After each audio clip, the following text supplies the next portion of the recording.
মিন করা হয় যে এখানে সপ্তাহ ভিত্তিকই চিন্তা করতে হবে, মাস তো বলেনি যে 3 মাসের সময় দেওয়া হবে। এই 3 সপ্তাহ সময়ের কথা বলার অর্থই হচ্ছে আইন প্রণেতারা মনে করেছেন যে এই মামলার বিচার অ্যাডজনমেন্ট হলেও সপ্তাহ বেশি হবে না। আইনের উদ্দেশ্যটা অত্যন্ত পরিষ্কার, কন্টিনিউয়াসলি ট্রায়াল চলবে, বিচার শেষ হতে হবে। এবং কেন শেষ হতে হবে? এই যে জুলাই আগস্টের গণহত্যা বলেন বা গুমের মতো অভিযোগ, এই বিচারগুলো করা বাংলাদেশের জনতার দাবি ছিল, যে কারণে একটা বিপ্লব সংগঠিত হয়েছে।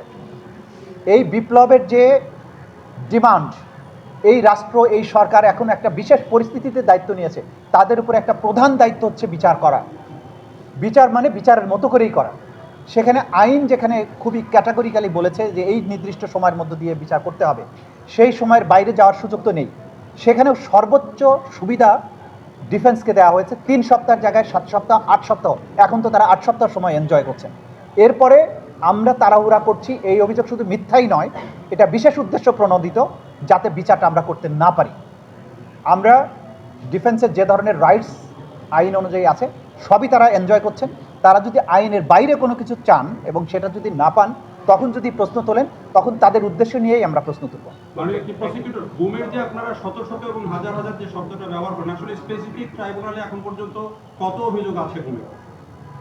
ট্রাইব্যুনালে গুম হয়ে যাওয়া মানুষের সংখ্যা অন্তত 1000-এর উপরে, এবং নিহত হওয়া মানুষের সংখ্যা, আমরা প্রথম যে তদন্ত রিপোর্টটা এসছে সেখানে অন্তত 200 মানুষের বা শতাধিক মানুষের গুমপূর্বক হত্যা করে লাশ গুম করে দেওয়ার অভিযোগ, সেটা ইতিমধ্যে বিচার শুরু হয়েছে, যেটা ফর্মাল চার্জ দাখিল হয়েছে, চার্জ গঠনের জন্য সামনে আছে।